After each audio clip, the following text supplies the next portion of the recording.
involved with, that they were going to get to be part of that and really just growing their faith from an early age. I've seen all 3 of our girls now come out of the 1- and 2-year-old room knowing who Jesus is and knowing what a Bible is and knowing the songs, and it's just cool to see little people like that just grasping it. It was really a confidence booster to know that with us and the church, the kids ministry, that they're getting that good solid foundation to have a good life with Christ. We know that the next generation, obviously that's a focus for our church. The sooner you can reach kids and start ministering to them and getting them involved, the more likely they are to choose a life following Jesus, and later on in life be able to have even more of an impact in serving in other areas in the community. You know, they might have started off in the kids ministry and then they get older. I mean, we have so many kids that are teenagers that help out on a weekly basis in the kids ministry, and it's just cool to see that they're already starting to give back. You're seeing kids get baptized that early in life. They've already decided that they're going to follow Jesus, they're going to serve him. So the more people we can get to help achieve that goal, the more kids we can reach on a weekly basis, the more people are willing to give, I guess, of their time and finances, the more we can, I guess, do as a church, as a group.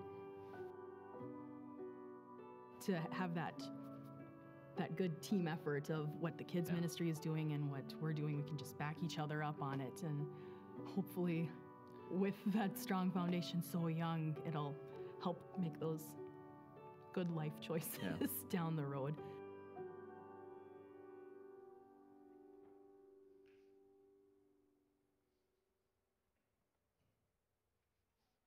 I'm going to preach here in a minute, but I want to talk about what you and I just watched. In theory, you've been planning for Christmas. If you have not, I'm concerned for you. Just give you a fair warning, do not wait until Christmas Eve, because then the only place that's open is typically Walgreens. Not that I speak from experience.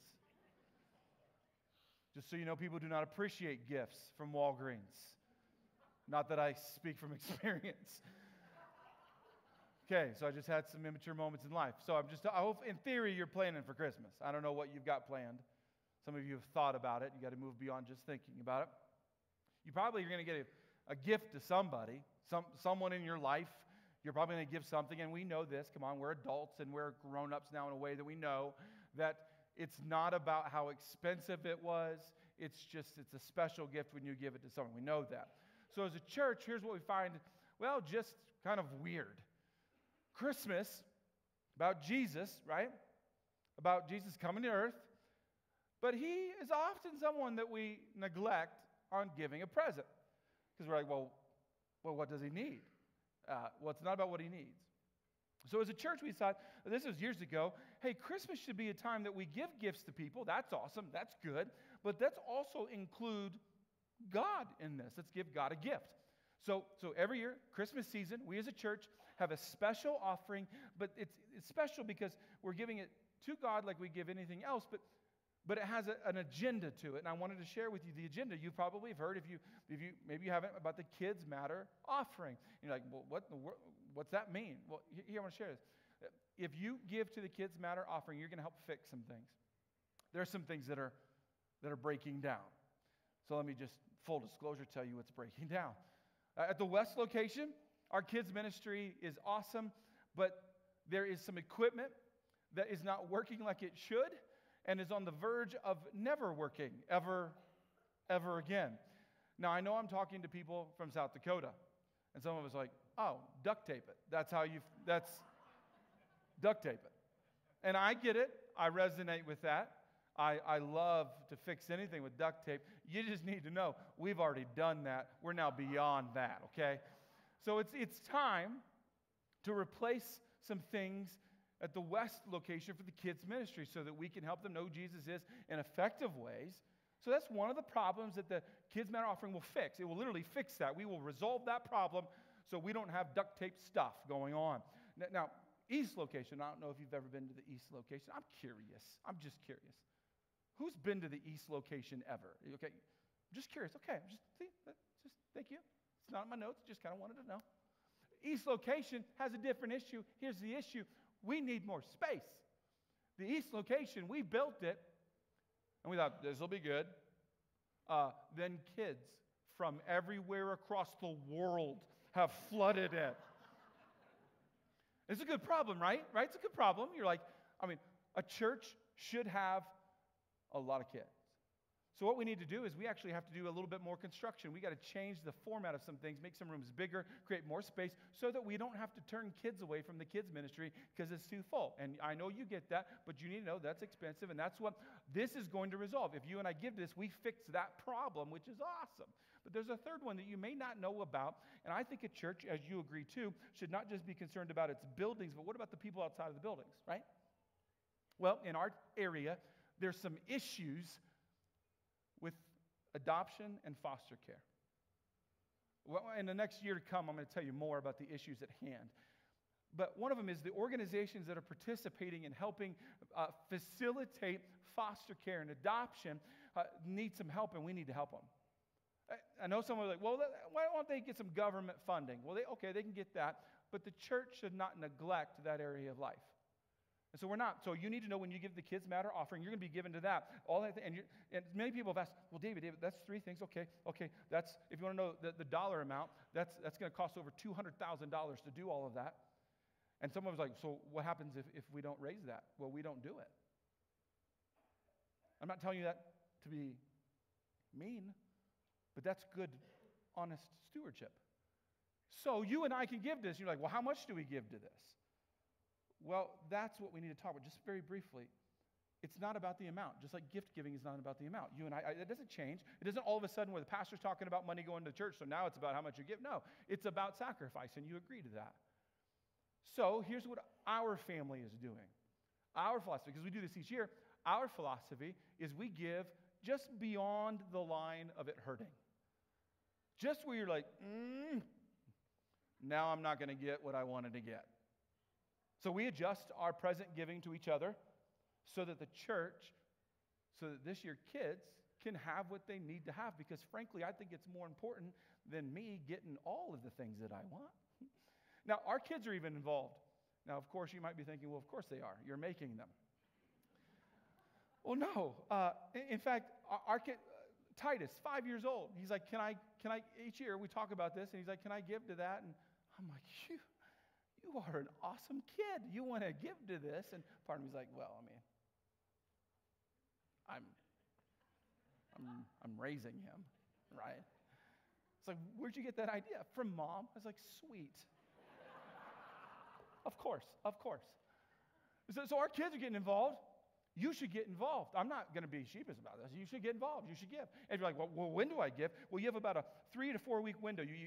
We're gathering as much as we can before the end of the year. So you could actually you could shut me up right now. Don't even pay attention to me anymore. And on your phone right now, you could go give specifically to that offering. Or maybe you're nostalgic and you're like, you know what I'm going to do?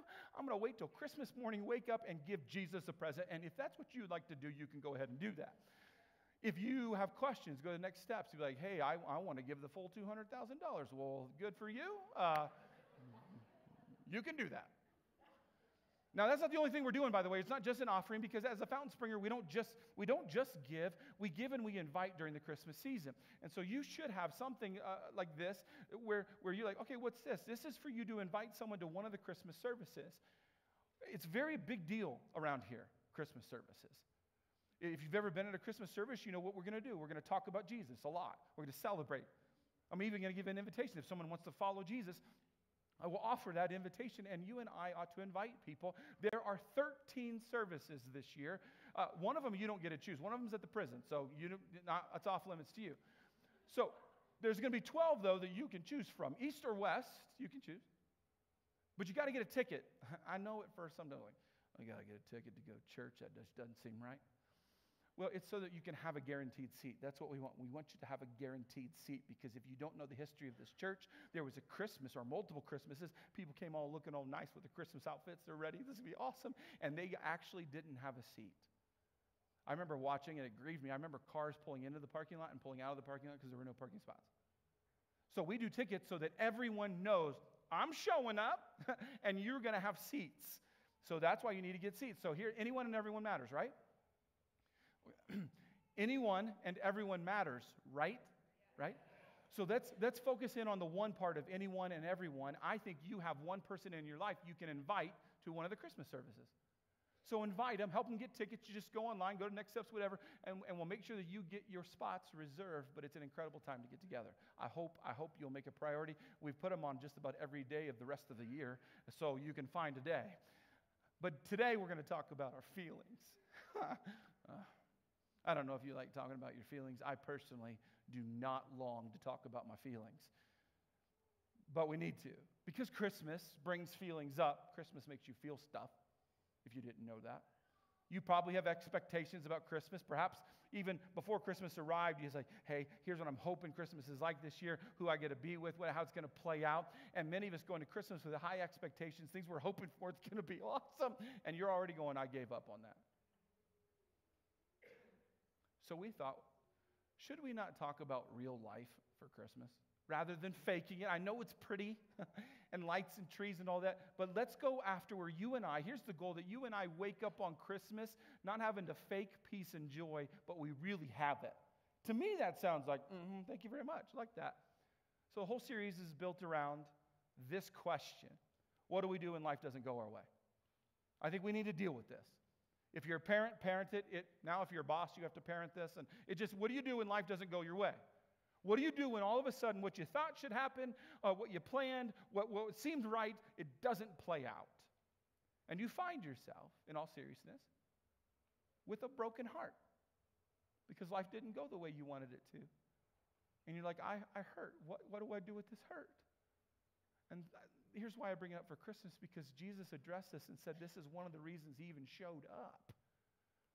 Here's what he read in church. He has sent me to heal the brokenhearted. Jesus read this. It was a prophecy about him, but he read it out loud to people. He sent me. See the word sent? Which in reference, I arrived. Christmas is not about faking emotions, faking that everything's all good and everything's great. Christmas is about, if you have a broken heart, someone came to heal it. Would you like that healing? And Jesus said that's what Christmas can be about. So each week we launch into what at first seems depressing. I understand that. I'm aware of that. Last week we talked about what do you do when you have a loss in your life, when you actually lose someone or something and it breaks your heart. What do you do with that? If you missed it, you ought to go watch. This week, what do you do when someone hurts you? What do you do? I know we have answers. You have answers right now in your head. Some of them do not say out loud. What do you do when someone hurts you? Most of us experience this. I think all of us do, actually. And sometimes, doesn't it start early? Way early? Where someone hurt you and you're like, whoa, and it makes you sad. That's obvious. If someone's ever hurt you, if someone has ever done something to you, or maybe they didn't do what they were supposed to, and you find yourself, I am hurt, it typically leads you to where you're sad and maybe even crying, and maybe you're like, I need some ice cream or some other food, and I just need to medicate this for a little bit. But you know where most of us end up after being hurt, eventually where we get to, most of us do? We get angry. We eventually get to the place where it's no longer like, oh, no, it's like, I do not like that person anymore. We get angry at them. One of the top questions I get asked as a pastor is this: can I be a Christian and get angry at people? And I always answer, if you can't, I'm not a Christian. Because I'm telling you, you're allowed to get angry. You're allowed. I'm giving you permission right now. Maybe not right now. Please don't get angry right now. But I'm just saying, if you ever get angry, if you ever find yourself in a moment where you're like, I don't like what you did, that hurt me, and I'm angry about it, that's not bad. Jesus himself got angry. There's examples in the Bible.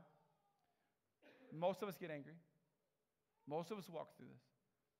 So what's the problem with anger? We all get angry, but many of us stay there. And someone hurt you in the past. That hurt turned into anger, and you've not moved anywhere beyond it. Most of us have been there. A lot of us are there right now. We all get angry. In fact, right now, a list, don't say it out loud. Please do not say this out loud. It could include the person you're sitting next to. Could you make a list right now in your head of people you're currently angry at? Probably you could. You probably could come up with a list, and there's not enough time in the service to complete your list. but you've been angry before, and you've stayed there. I've done that. So what does this mean with Christmas? Well, the Christmas story has anger in it, if you didn't know it. The Christmas story has toxic anger in it. Here's how it launches out. The Magi, or you might know them affectionately as we three kings of Orient are. Those guys, they arrive in town. They're looking for, because they followed the star, if you've ever read the story, they're looking for the King of the Jews, the new baby, the King of the Jews. That's who they're looking for. So if you're looking for a king, one of the things that, while you're thinking, well, let's go ask some other royalty where the king is. So the Magi show up to King Herod, who is actually in charge of many of the Jews. They ask him, hey, do you know where this new king is? It's kind of one of those things, I think, as you say it out loud, you're like, I probably shouldn't be asking you this. Well, here's how this plays out. It's in your Bible. When King Herod heard this, he was disturbed, the news about this new king. And all Jerusalem with him. When he called together all the people's chief priests and teachers of the law, he asked them where the Messiah was to be born. At first, you're like, okay, that sounds good. He sounds like a nice guy. Like, hey, so where is this king? And if you're wondering, well, what's his intention? It's like, what's gonna play out? Well, he does devise a plan. Let me show you. Herod called the Magi secretly. When you call secret meetings, there's typically an issue. He found out from them the exact time the star had appeared. He sent them to Bethlehem and said, go and search carefully for the child. As soon as you find him, report to me so that I may go and worship him. How sweet. He's lying. If you don't know the story, he has no intention of worshiping this new king of the Jews. You may not know much about Herod. I can tell you, if you studied history, not just the Bible, but even more history, you'll learn that Herod actually was an amazing builder. In fact, now, if you wanted to, you could go to Israel, and you would see buildings and walls that he constructed in his era that still stand. He's known globally. There is an era of building that got his name attributed to it because he was so good. He was a good administrator. In fact, he's the guy that could say, hey, we've got a problem. Here's a plan that will fix that. And then he could implement the plan, and it would actually work. He was that kind of a person. Like one of those overly smart people where you're like, wow, how'd you do that? He was well respected by some, but he had a dark side. Many of you are familiar with his dark side. The emperor of the time coined this term. It is safer to be Herod's pig than it is to be his son. It gives you a glimpse of how cruel he was. I can tell you more. There was a time that Herod was becoming a bit paranoid. In fact, he was worried that the Supreme Court was going to go against him, was not loyal to him, so he had them all murdered, all of them. He got even eventually so paranoid, he had some of his kids murdered, his mom murdered, and his wife murdered, because he was like, they're against me. I mean, I hope this gives us a glimpse of how so cruel this guy was. So when he says, oh, there's a new king? Oh, where is he? I want to go worship him. No, he didn't. In fact, the Bible tells us when Herod realized that he had been outwitted by the Magi, if you don't know what that means, the Magi did not return. I think they probably had a gut feeling, but they also had a dream. The Bible tells us they had a dream, but I think they were like, and that confirms the weirdness when we were with them. When he realized this, he's outwitted by the Magi, he was furious, and he gave orders. Here's the orders: to kill all the boys in Bethlehem and its vicinity who were 2 years old and under, in accordance with the time he had learned from the Magi. I mean, can we just stay here for a moment and recognize this is a part of the Christmas story? And then next realize how horrible this is. It's horrible. This is why we don't talk about Herod. This is why on Christmas morning you're not bringing him up. You have a nativity scene probably. You don't have him in that. If you do, kick him out immediately. It's time. He is a part of the Christmas story. Do you realize that? He is. He's a part of the story. He happened in the story. He was very involved in the story, but we don't include him because of what he did, right? You know that. That's obvious. And I know you might not connect to King Herod and be like, wow, that guy's horrible. And I know that you don't feel as horrible. I don't feel as horrible, and none of us would do what he did. We're like, no way. But I do think we have something in common. That we have anger, and it's brewing. All of us get hurt by people. All of us then deal with anger, and most of us go, but it's staying there. I'm staying there, and I'm becoming a person that I don't want to become. And we find ourselves just exploding all the time. Have you ever met someone who like verbally exploded on you or someone else? You probably have. You might have been that person. Katie and I went into a store the other day. I'm not going to tell you the name of the store because we live in a small town and it's just not going to be spoken. But we walked into someone exploding on another person verbally, and it was awkward and entertaining. You ever been there? Like in a store where you're watching the manager, I believe it was the manager and a customer, let's just say, not coming to any agreement and words. Now, I remember another one of the employees came over to, was going to offer to help us, and we're like, no, hold on.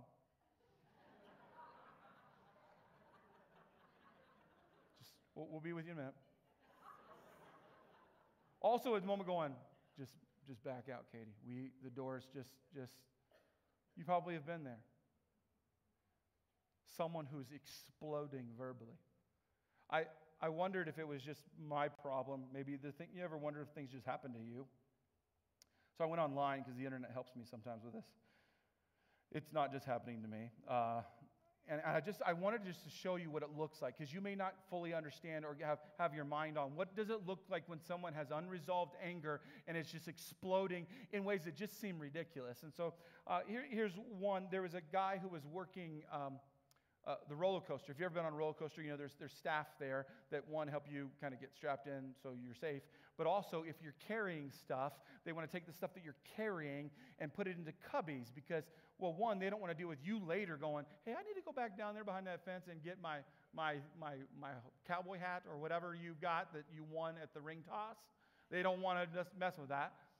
So what they do is they have employees who will specifically, they're looking for this and be like, hey, can I help you with that? I'm going to put in that safe cubby right there. No one else gets access to it but me, but can I put that over there? And there's an instance here where this kid, because it was a teenager, and this is unfortunate. Sorry, I'm laughing because I know how this plays out, but goes up to a lady. Ma'am, can I help you? Your purse, I don't want you to have to carry it on the roller coaster and it might fly out. Can I put it in that cubby for you? Here's her immediate response, not delayed or later. I did bleep out things. Don't worry about this. My bleep purse better be there when I get back, or I'm going to get my man up here and shoot your bleep, bleep, bleep, bleep dead. I mean, we went from, hey, ma'am, can I help you, to, oh, no, I need security. Like, you probably have seen this. An employee, first week on the job, not supposed to be working the cash register yet, but all of a sudden gets put at the cash register because some other employees didn't show up, and it's a situation, so it gets put at the cash register. Hey, just run this for a little bit while we get some more people in here. So he's like, all right, I'll run it. A customer comes up to the counter, puts 2 items onto the table, and ready to buy them. The employee does what they're supposed to do. Rings them up. Each item, the 2 items, each cost 60 cents. That's important to remember. 60 cents each. I'll let you do the math. Rings it up, 60 cents each. The customer says, oh, no, they're 50 cents a piece. The employee's not been trained yet on how to deal with the customer yet and how you do this and how you lead this person. And so the employee says, actually, I know it might be marked wrong, but actually it was marked wrong, so I have to charge you. I have to do what my boss told me to do. It's 60 cents. And the guy immediately responds with, you don't care about me. And then it gets a little physical. You think you're big and tall standing over there. Well, I'll hop over there and beat your, I'm a karate champion, I'll kick your in a second. Read another one just real quick. Sorry, I just have fun with this. It's therapeutic for me. This person walks into a grocery store with a pie that was not fully cooked. They bought it and it was supposed to be fully cooked, brought it in. And I guess this was a problem that actually, this person was not the only one that had this happen. Comes in, the manager sees it immediately and is like, okay, we know what to do. The manager is about to find out what kind of pie it was, so the manager can go have an employee get a replacement pie because it had been happening, and so here you go. The lady comes up to the manager, finds out who the manager says, before I can get 3 words out, the pie was in my face. For those of you who work retail, bless you. You've seen this, haven't you? People exploding with their unresolved anger. Unfortunately, here's what I also know, is this may actually also be in your home. It may also be the work environment that you go to each day. Unresolved anger, someone just at the beginning of the day exploding on you, and you're like, what's going on? I don't think we know what to do with our anger. That's what I think is the big problem. We don't know what to do. We get angry, we get hurt, and we don't know what to do. And I don't think we want to hurt people. I don't think that's your agenda. In fact, I think there are multiple ways to go about, okay, I'm going to try to resolve my anger. What do I do? And there's one way that I found that I thought was worth showing you. It's in Canada, so we'll just say Canadians seem to be angry, but I'll just show you this, that they have come up with what's called the rage room. It's real. The rage room. And so if you're wondering, like, we're going to turn this sermon into, so what do we do with our anger? But I wanted to show you one option. It's called a rage room, and we just grabbed their promotional video. We did not make this. They made it. So you need to see it. The rage room. Take a look.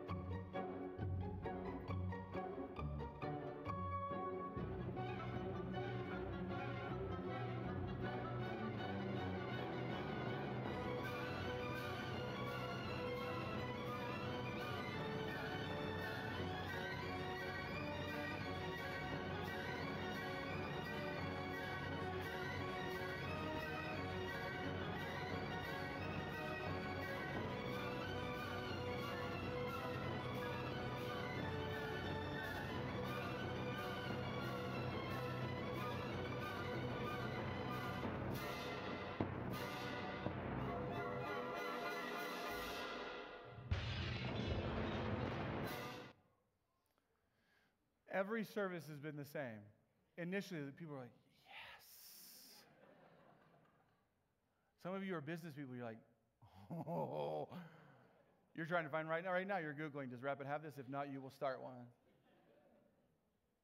It's a good business model, actually. Let me tell you why, the rage room. They got multiple packages, which I found this is interesting. They have a date night package. You can't make that stuff up. I mean, they said the number one thing that people want to destroy is office products because of work. Here's why the model works. It's because it doesn't fix your anger. So you have to be a repeat customer. You have to be. Because the adrenaline that you feel, I mean, come on. Some of us are like, I am going to go do that today.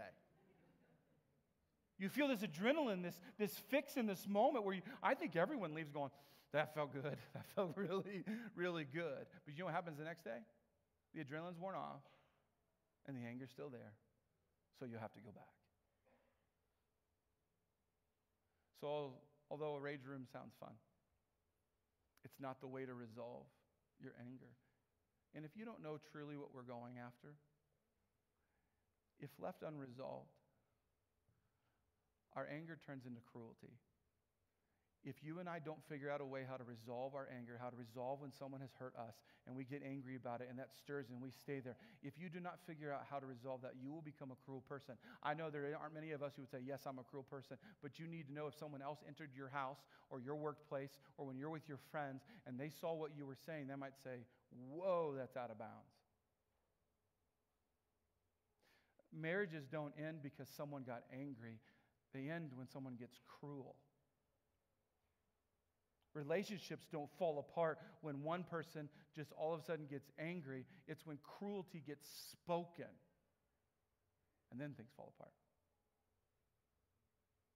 And nowadays, you don't even have to speak it, do you? Just type it. Text it. Herod was extremely cruel. And if you and I want to have a mature conversation, you must be willing to go to the place that perhaps you and I are speaking and living in cruel ways. And we need to make sure that that's not a part of our life. Because you can't have peace and joy.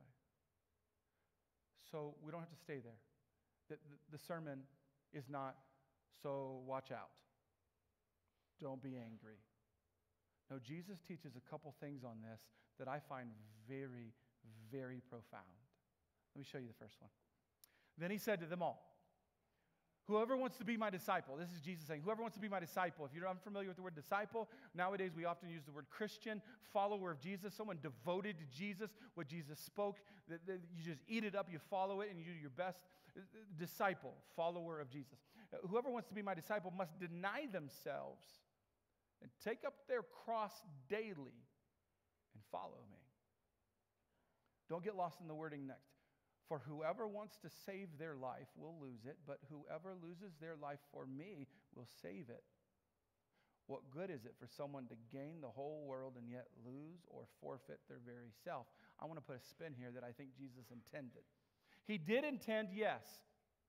Yes, if you're going for everything in life, all the money, all the notoriety, all the privilege, it's not worth like getting all that you ever dreamt of like that, all the good things, but also losing your very soul. But I think he also meant, what good is it for someone to gain the revenge they want, to gain the reaction that they want, the retribution that they want, but also lose their soul at the same time. I think it all applies. If you don't want to lose yourself, lose your soul, what do? Well, Jesus said, deny yourself and take up your cross daily and follow him. I don't think it's landing on your ears exactly the way it landed on the ears who first heard this. When Jesus said, you want to follow me? They liked the miracles he was doing. They liked what they believed, like, oh, this is awesome. We want to follow you, Jesus. He's like, cool. You want to follow me? No problem. Pick up a cross. To them, that would have been offensive. Like, a cross? To them, the cross was not even their tool. It was the Roman government's tool to humiliate people. So when he says, you want to follow me? All right, pick up your cross. What they heard was, be willing to be humiliated. But they heard more. No one picked up a cross and set the cross down and then picked it up again. No, the way the cross worked, if you picked it up, that was the last thing you ever picked up. It was a one-way street. If you picked up your cross, you were heading in one direction, never returning, and you were going to a place where you were going to be humiliated, you were going to die, it was going to be over. That's how it landed on their ears when they said, you want to follow me? You want to follow me? Then you must be willing to be humiliated. You must die to yourself and your cravings and your desires, and you must be all about me. Now you know why everyone doesn't follow Jesus. And he says, basically, you want to follow me? You can no longer be all about yourself. I mean, that's what hurt does to us. Do you know that? That when you get hurt, if you're normal, which I think you are, when you get hurt, you're like, I've been hurt, and you say it. You say it to even other people. You feel it in your mind too. I've been hurt. What they did was unfair. It was miserable. They should be punished. It seems like everyone else is getting what they want and what they need, and their lives are going great, but mine isn't. If you've ever been hurt, oftentimes you dwell in the place of that hurt for a long time where all you do is focus on what happened to you, what they did, and how you don't deserve it. That's how most of us deal with this. You do understand that if you stay there every day and you dwell on day after day after day after day about what happened to you and how unfair it was, you know that's self-centered. It's not arrogance, but it's still self-centered. And you can't be self-centered and Jesus-centered at the same time. And Jesus knew this. He says, you want to follow me? You want to spend eternity with me? And you got to pick up your cross and deny yourself. You can't just wallow in your hurt for the rest of your life. It's okay to feel it, but you can't stay there. You got to wake up. You catch the daily part? Daily, daily, daily.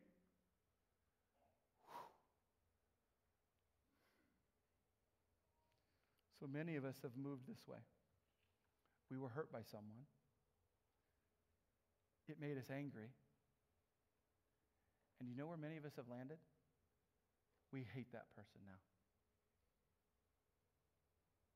Here's a list that I'd like you to make in your mind now. Don't say it out loud. Could you not only make a list of the people you're angry with, but also a list of the people that you hate? Now, many of us would be like, nah, I don't hate anybody, Pastor David. I just wish they didn't exist.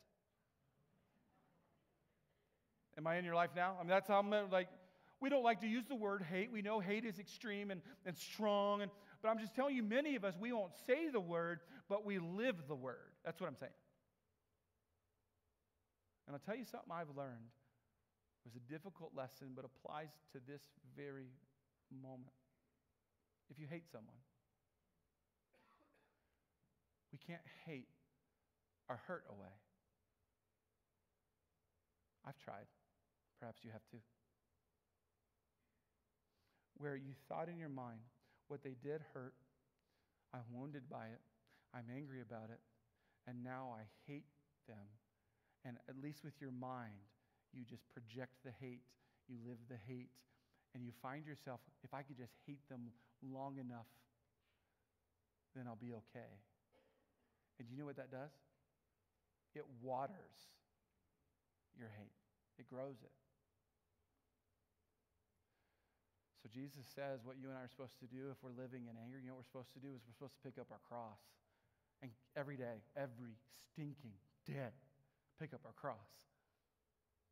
And I know most sermons end now. They're like, all right, pastor said pick up our cross. Let's go. Let's do this. And we are like, I have no idea. You ever been there where you're like, the application of the Bible that we've gone through today is to pick up our cross, and we're like, so I don't know what to do with that. I don't want any of us leaving going, I don't know what to do with it. If you're angry and you've been hurt by someone, Jesus gave us great wisdom and truth to heal our broken hearts if you have any interest. And it's picking up your cross. And if you're like, I don't know what that looks like, let me help you with that. Last week, I shared this with you. God blesses those who mourn, for they will be comforted. Jesus taught this. If you want comfort, you need to mourn. I thought it was helpful. If you missed last week, you need to go watch the Sermon on Loss. Do you know he kept teaching? Let me show you what he... Blessed are the merciful, for they will be shown mercy. If you have anger in your life and you have hurt, listen. The cross you and I are supposed to pick up each day is what I would call the mercy cross. And that is exactly why some of you just tuned me out. Because you knew I'd get here. I know you talk about someone hurting you, and the pastors be like, hey, here's what you do with your hurt. You forgive them. Yay! And all of us are like, no yay. If you've ever been hurt by someone, you're like, I'm not going to forgive them because then that disregards what they did, and I'm not even over it yet, and no way, I can't forgive them right now. They're going to think they just got away with it, and I'm not going to be able to move. No forgiveness. That's too difficult. And many times, oddly enough, my people, preachers, will say forgive without teaching what it is. And Jesus said, pick up your cross. And your cross is mercy. But here's the problem. You and I don't know what mercy means. That's why many of us, if we talk about mercy, do we not? Typically, when we talk about mercy, we say mercy and grace in the same sentence, right? Mercy and grace and forgiveness. We even put it all in the same sentence. We're like, yeah, mercy, grace, forgiveness, ooey gooiness. They don't mean the same things. You know that? They don't mean the same things. Here's my best go at a definition for mercy. Refusing to punish when you have the right to punish. Let me just note something. It's not deciding to trust someone immediately upon them breaking your trust. Is that not what we think forgiveness is? No, I think the first step, okay, David, I want peace and joy, and Jesus says I need to give mercy and I need to forgive. The first step is mercy. You know what that means? It means put your sword down. It means you're going to make the choice. Mercy is when you say, you know what? I should punish you. You deserve to be punished. I want to punish you. But I'm not going to punish you today. And then remember the next day? Remember? Daily. The next day you wake up, I'm not going to punish them for what they did. It doesn't mean you forget it. It doesn't mean that all of a sudden you just want to warm up and be best friends again. But I think this is the first step. If you want this, if you want peace and joy, you got to make this first step going, okay, I choose to put my weapons down. That's why it's tough, isn't it? Because there's not the gut reaction to, you hurt me, so what? I want to hurt you back. Mercy says, I'm not going to hurt you back. It's why you pick up the cross. Some of you are going, but I don't feel like it. If you don't feel like it, join the crowd.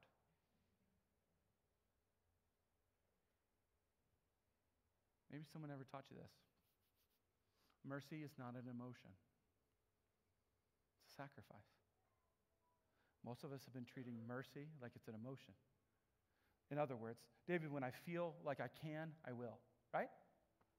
When I feel like I can, when I feel like I can move on and move forward, when I feel like it's the right moment, when I feel what I want to feel, then I'm going to offer them mercy. And I'm not going to punish them back when I feel like it. Well, I'm going to tell you, mercy is not an emotion to be felt. Let me help draw a parallel. I think mercy and generosity are the same kind of thing. Many of us are saying, I'm going to be generous when I can afford it. Right? When I make more money, when I have fewer bills or less debt, and then that's when I'm going to be generous. If I win the lottery, I am going to be generous. If you're not being generous before the lottery, you definitely won't be when you have a ton of money. Mercy is the same way. When I feel better and I feel healed, that's when I'm going to give that person mercy and stop punishing them. And I would say, When you don't feel it and you don't think you can, you sacrifice. And you pick up your cross. You take the one direction, one way route. And you say, today, this is why Jesus said, don't worry about tomorrow. Today, I'm not going to punish that person. And you begin the journey of forgiveness. Let me be even more direct with you. You can't have peace and hold a grudge. I wanted to put this in front of you because you have to make a choice, just so you know. You have to make a choice. Do you want peace, or are you going to hold the grudge? If you tuned out during the sermon, let me summarize. We heal our broken hearts by giving mercy. That's what Jesus taught. Pick up your cross, give mercy, and you'll even find yourself receiving mercy.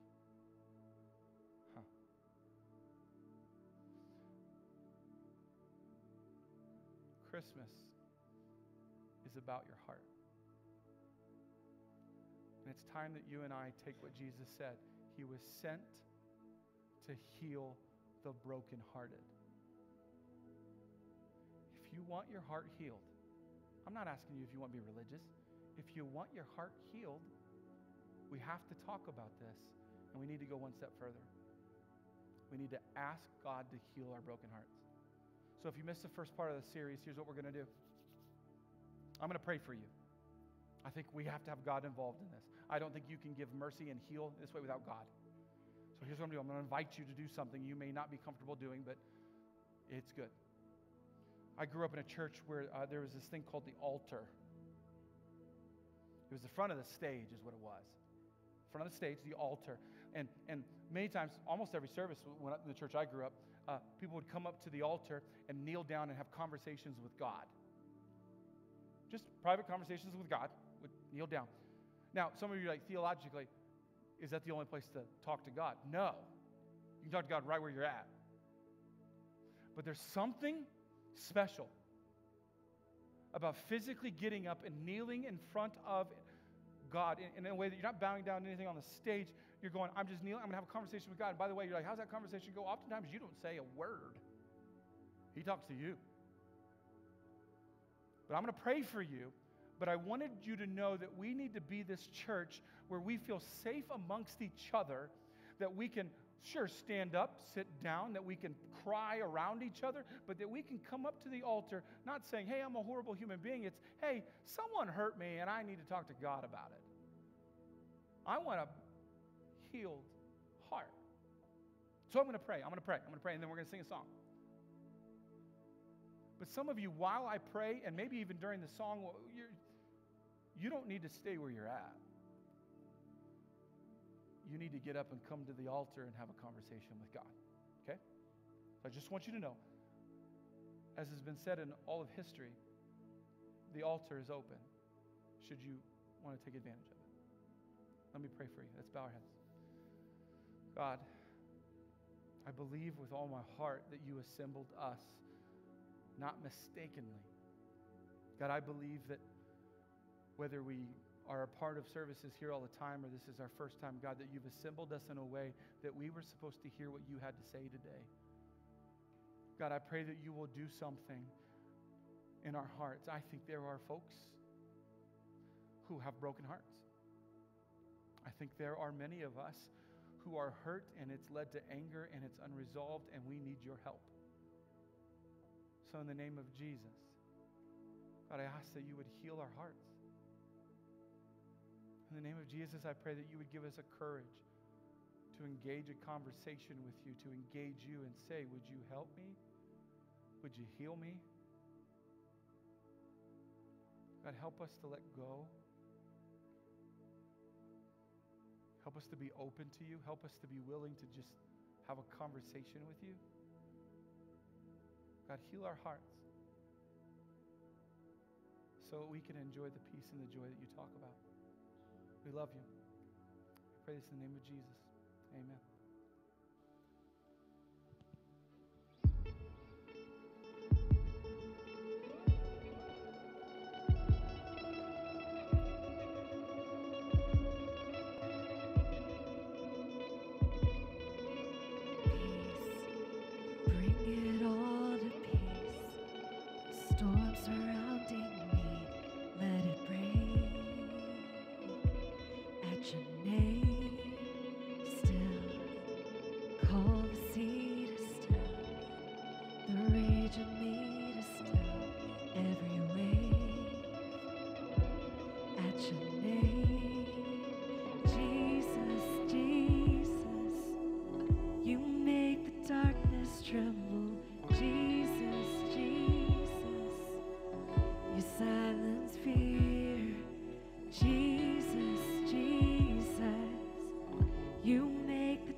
the shadows can't deny. Your name cannot be overcome. Your name is alive, forever lifted high. Your name cannot be overcome. Would you stand with us? Your name is alive, and the shadows can't deny. Your name cannot be overcome. Your name is alive, forever lifted high. Your name cannot be overcome. Jesus, Jesus, you made the darkness tremble. Jesus, Jesus, silence fear. Oh, Jesus, Jesus, you made the darkness tremble. Jesus, Jesus.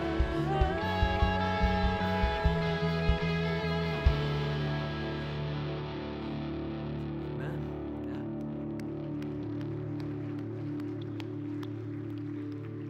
Yeah. Well, hey, we don't want this to end. We just want you to know that we are always going to be a church that invites you to be prayed for. And we will always have people here to pray with you. Whatever season of life you're in, whatever you're going through, just know that we've seen it as well. Even the leadership on the staff of this church hurts at times. And so we just want you to know that as a church, at any time, you can come and pray with us, and we will pray with you. And if you made the decision to follow Jesus for the first time today, we would love to walk through that decision with you and what the next steps look like in that decision. So we have people out in our lobby in the next steps area that are there waiting for you to have that conversation. Well, hey, we love you guys. We hope you have a great week. We'll see you next time.